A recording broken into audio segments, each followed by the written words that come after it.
Portées par les dessins originaux de l'artiste Violette, les 3 autres saisons sont déjà sur papier mais pas encore illustrées. Au plaisir de vous lire, je vous souhaite une bonne rentrée littéraire et autres, très sincèrement. Alors, c'est super. Un libraire qui paye, de Vannes, super. Et là, il s'agit à nouveau d'un manuscrit. Chez Madame Asunsolo. Des manuscrits, elle en reçoit toutes les semaines, d'auteurs qui rêvent de lire un jour leur nom sur une couverture.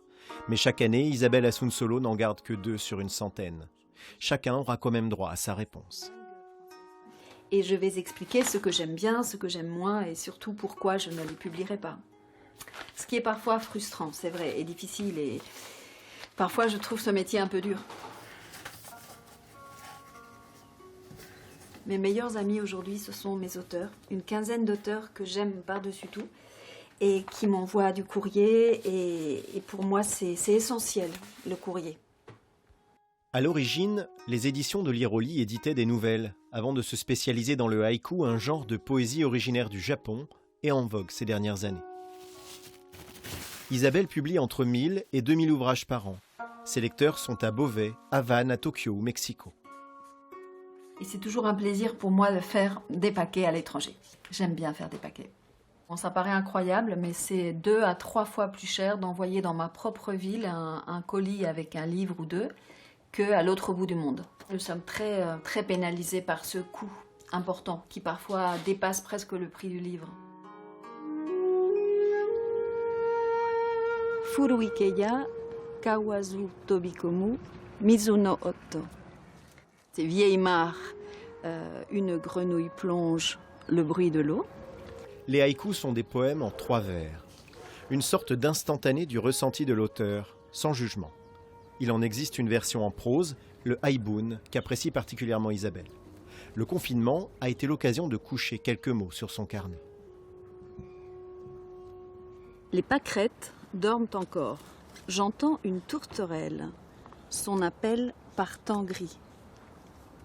Et voilà la poule d'eau avec son bec rouge. Ce qui compte, c'est vraiment être présent, conscient de ce que l'on vit et conscient aussi de ce qui est éphémère.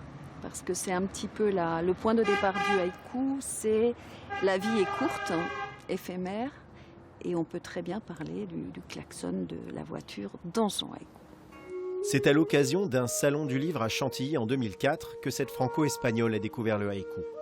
Ce genre littéraire qui a bouleversé sa vie et sa maison d'édition.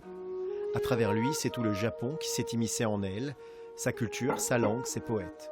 Un Japon finalement visité à l'automne dernier. Une saison où la montagne change de couleur, devient rousse, jaune. On dit dans le haïku qu'elle s'habille de brocart. Il faisait très froid le matin, il gelait. Après, le soleil faisait vraiment une lumière extraordinaire. Et en repartant de là-bas, c'est comme si j'y avais laissé quelque chose. Très, très étrange, cette découverte qui était basée sur les mots, mais aussi sur les plantes, sur les parfums, sur des choses que j'avais soupçonnées, que j'avais même rêvé, et que là, je vivais. Les 24 saisons de Nanako, 40e et dernier livre des éditions de Liroli, paraîtra en octobre. Il s'agit du journal d'une adolescente, écrit en haïku, évidemment.